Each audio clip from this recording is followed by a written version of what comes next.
Hello and greetings from Iceland. In this video, I'm going to talk about the future of the village Grindavik. And there are several ways to look at the demolition scenes. For example, the people of Grindavik have decided to view the scenes as a part of the town's resurrection. And that's actually how I have always known the local people. In the Grindavik, I once knew as my home for a few months annually. There is, however, no denying to it. The village will never be quite the same. The community is scattered around. Most of them live on the peninsula, and we can see this community appear every now and then through sports, because the local club was strong. They have one of the best basketball teams in the country, and they have been fairly good in football through the years. So it's sports that have been keeping the town's spirit alive amongst the 3,700 residents that lived here before the so-called rifting disaster. And these people lived in just about 1,600 apartment units and houses. And it's less than 40 houses that have to be demolished now, where the deformation left them fractured and without any solid ground to use into the future. And after these 40 houses are gone, and after they fill up all the fractures to make the town look decent again and safe, it opens a way for many of the remaining 1,500 apartment units to be put into use. And I keep on getting the question, why bother to resurrect the town at a location like this? This is not just about emotions, and this location is not all bad. The most important infrastructure is, of course, the fishing port, which is facing south. And you can believe me when I say that a port on the south coast of Iceland, which is still a fishing nation, cannot be replaced. For example, the new ferry harbor to the Westman Islands, it has a story to tell. It was a major scandal, hopeless project from the beginning, that turned into this endless money pit, or should we say sand pit, because the port fills up with sand every few weeks, so it's unusable over the winter. And lucky us, the port of Grindavik is now deeper than before the November 2023 rifting event. So the nature left us with a better port than before, just like after the eruption in the Westman Islands in 1973. But that event was, however, over in a matter of months, and shortly after the fire died out, people could return, because back then we didn't allow bureaucracy to rule our lives. We just did what had to be done, and the community in Westman Islands has blossomed ever since. But things have changed, and it's not just security that rules the rules in Grindavik. Like it's safe to bring home the catch of the day to the harbor. It's safe to process the catch of the day in a village where we have all this valuable infrastructure, but it's not safe for the staff to stay there overnight after next September for more than 12 nights in a month. Unless, of course, you drive out of the town and book a very expensive hotel room almost directly over the magma chamber by the Blue Lagoon. Then you can stay over near your workplace for more than 12 nights in a month, despite the fact that it is way simpler and more secure to evacuate the village than the Blue Lagoon region. So we have this two-tier system now that was formed by a real estate company, which is actually a state-owned firm that bought most of the residential houses in the village to give the former residents the chance to free their money and invest in a house somewhere else. And that was a good move back then from the government, or to make this bridge. And a big part of this concept was to give the former residents the chance to buy back their old properties at some point in time, and until such time to allow them to rent them, take care of maintenance and such. And that was also a good idea. But as for this two-tier system, those who didn't sell, they can go about their properties as they please, as long as they follow the instructions from the civil defense in case of an emergency, but as of next September, those who sold and leased their properties back, they can only stay there 12 nights every month, making it impossible for them to move back to town, like those who didn't sell. And moreover, this is of course affecting the decision to open the local school, where 50 kids have been listed already in September, unless of course the parents book a room above the magma chamber by the Blue Lagoon when they fill their quota of nights to stay in their old houses. And there are actually no security arguments behind this 12-night rule. It's just regulation crazy bureaucrats just banning something because they don't have anything else to do. I do, however, have the feeling that they will be stopped. If this 12-night ban goes through, the bureaucracy might enjoy it so much that they might implement some rules about what the residents eat.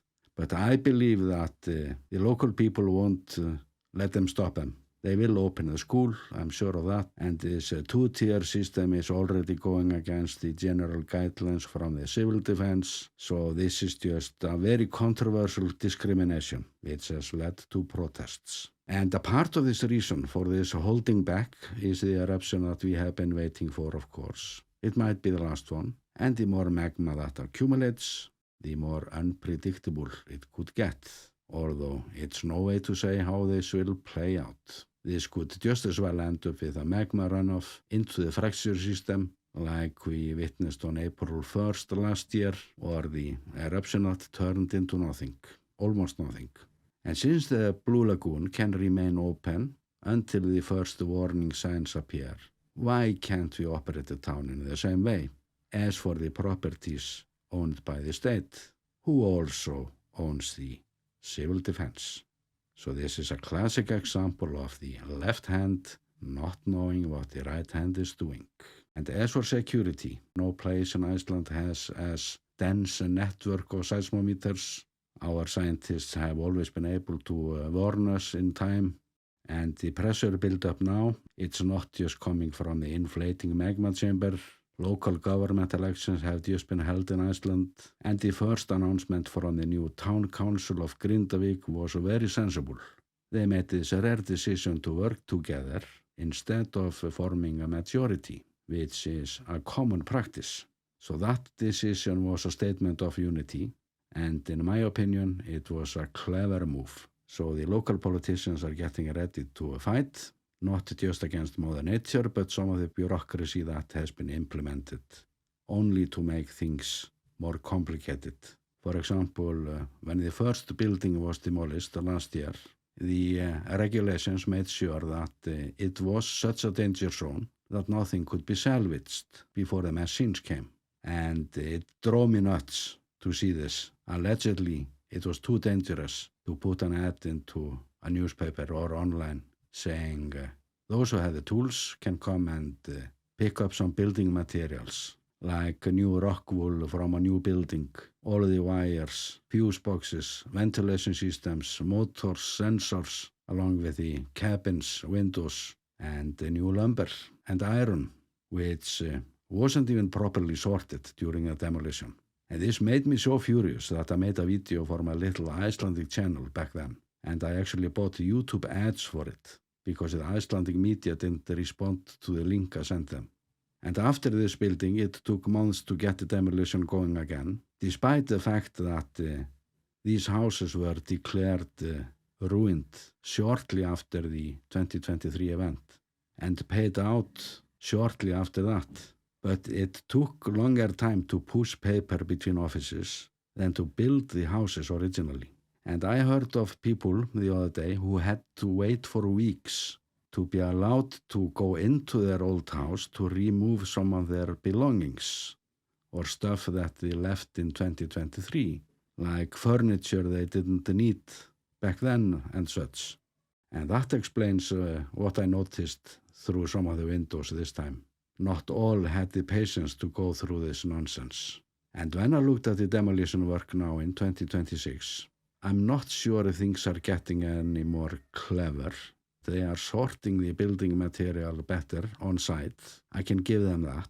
and the bureaucracy is saying that it is risk-free to have this 20-ton machine there, but a 60-kilo worker with a good crowbar, that is too dangerous, although it would have taken him a way shorter time to strip this house than this machine. And even a simple screwdriver would have left lots of usable iron after this work. And many of those houses have been fully renovated recently, while others have seen better times. So the elements in me that don't like wasting of any kind were saying we should have just offered people to come and pick up what they wanted and make it a condition that the local search and rescue team will be there and let them get some commission. So this is such a waste. This is fractured land, but we can go about it safely. And it is, of course, a bit sad to see the main street disappear, or large parts of it. And many of the other houses are in the newer part of town. And many good and nice houses were demolished. Living here in Grindavík was easy. Fish factories offered many well-paid jobs, and there was always enough work around.